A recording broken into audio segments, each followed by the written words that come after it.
हा विषय नुसता प्रस्तावित होता, पण या प्रस्तावित विषयाला ठरावात याचं रूपांतर करण्याचं काम मोदी सरकारने केलंय. हर घर शौचालयासारखी योजना आणि महिलांना सुविधा नाही तर महिलांना सन्मान देण्याचं काम मोदी सरकारने केलंय. उज्ज्वला गॅस योजना असेल, हर घर नल योजना असेल, मोफत धान्य असेल, जनधन योजना असेल, बचत गटाच्या माध्यमातून महिला सक्षम झाली पाहिजे असेल म्हणून मुद्रा योजना असेल, एनडीए मध्ये महिलांचं प्रशिक्षण असेल, सैन्य भरतीमध्ये महिलांना प्रशिक्षणाची परवानगी असेल, मातृवंदन योजना असेल, किसान योजना असेल, विद्यार्थ्यांसाठी योजना असेल, महिलांना 50% एसटी मध्ये सवलत असेल, मातृवंदन योजना बोलली, सगळ्या योजना बोलली, अनेक योजना तर बोलायच्या राहून जातील.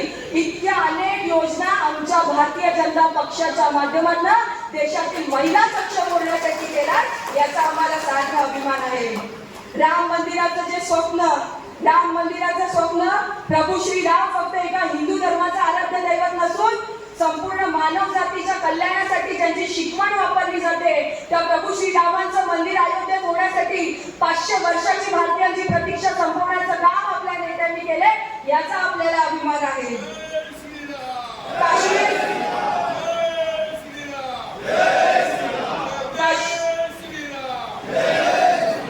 काश्मीर सारख्या राज्यात 370 आणि 35 हटवून फक्त एक ऐतिहासिक निर्णय घेऊन नाही दाखवलाय. तुम्ही सर्वांनी बातम्यांना बघितलं असेल की आज काश्मीर मधल्या लोकांच्या पण प्रतिक्रिया आहेत की मोदी है तो मुमकिन है.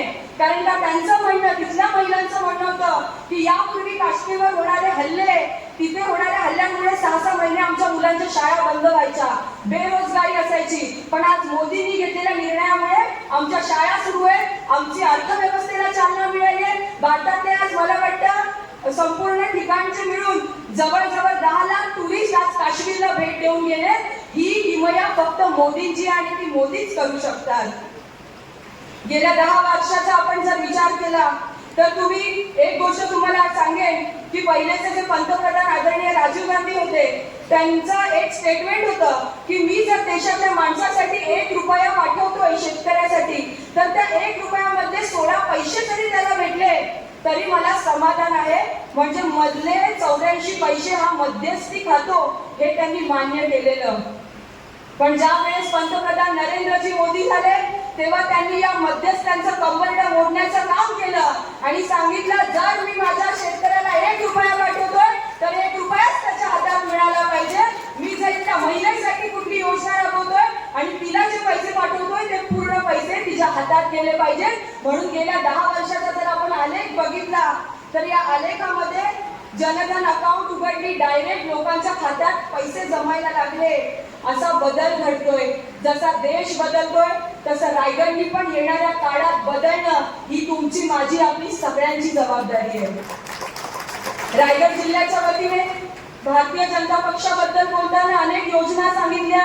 इन्फ्रास्ट्रक्चर डेव्हलपमेंट जी आपल्या देशात होते ती भाजपमुळेच होते आणि ती भाजपमुळेच यापुढे सुद्धा होणार आहे.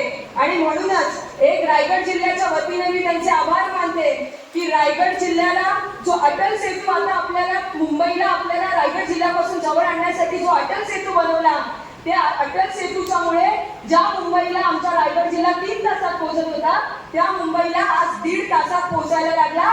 हे फक्त मोदींच्या या डेव्हलपमेंटच्या मुळे शक्य झालंय. सर्व कार्यकर्त्यांना एवढंच सांगेन की लोकसभा मतदारसंघाचा विचार केला, लोकसभा मतदारसंघाला जर गवसणी घातली तर 18 ते 19 लाख मतदार आपल्या या लोकसभा मतदारसंघात आहेत आणि त्याच्यात जवळपास 9 लाख या महिला आहेत. महिलांपर्यंत शासनाने राबवलेल्या अनेक योजनांचा लाभ तर पोहोचत आहेच, पण तरी सुद्धा आपण सुद्धा या लाभार्थ्यांपर्यंत पोहोचणं हे आपलं कर्तव्य आहे.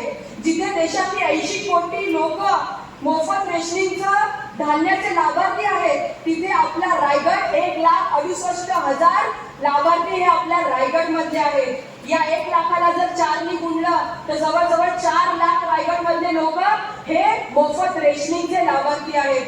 6 लाख लोक किसान योजनेचे आहेत, 1 लाख लोक आयुष्यमान भारताचे लाभार्थी आहेत. या लाभार्थ्यांपर्यंत जरी आपण पोहोचलो, या आकड्यांचं जर आपण एकत्रीकरण बेरीज जर केली तर आपण किती लोकांपर्यंत पोहोचू शकतो हे काय गणित मी वेगळं तुम्हाला सांगायची गरज नाहीये.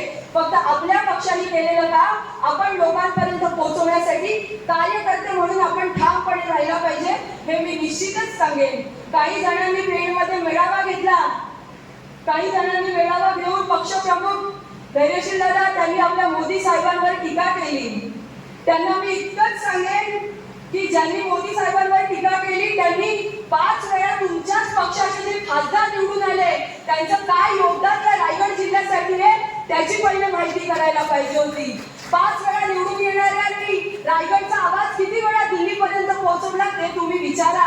आम्ही असं बोलत नाहीये की गल्लीतले प्रश्न आहेत दिल्लीत सुटले जातील, पण रेल्वेचे प्रश्न आहेत, नॅशनल हायवेचे प्रश्न आहेत, भूसंपादनाचे निर्णय असतील, हेवी इंडस्ट्री रायगड जिल्ह्यात आणण्यासंबंधीचे निर्णय असतील, त्याच पद्धतीने अनेक असे प्रश्न की ज्या प्रश्नांमुळे आपल्याला एक मार्ग मिळू शकेल. आमचा किती वर्ष अडकलेला बाळगंगा धरणाचा प्रश्न असेल, या प्रश्नांसाठी यांनी आजपर्यंत कुठलंही काम केलं नाही. फक्त बैठका घेतल्या आणि रिझल्ट शून्य अशा लोकांनी मोदींवर टीका करणं हे खरं तर दुर्दैव आहे.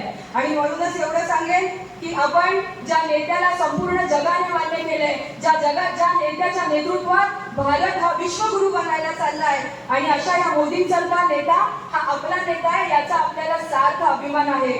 मी मंत्री महोदयांना एवढंच सांगेन की साहेब या रायगड जिल्ह्याचा विचार केला तर प्रत्येक बूथवर आमचा कार्यकर्ता आहे. जवळजवळ 2000 कार्यकर्ते आमचे या रायगड जिल्ह्यात भारतीय जनता पक्षाचे आहेत. महिला पण चांगल्या पद्धतीने महिलांची टीम इथे काम करते.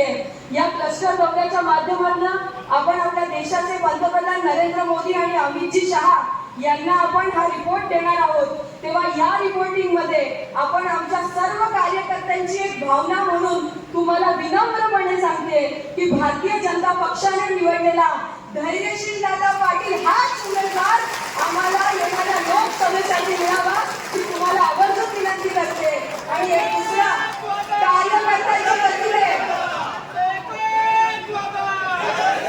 कार्यकर्त्यांच्या वतीने शेवटचं एकच आश्वासन देऊ का?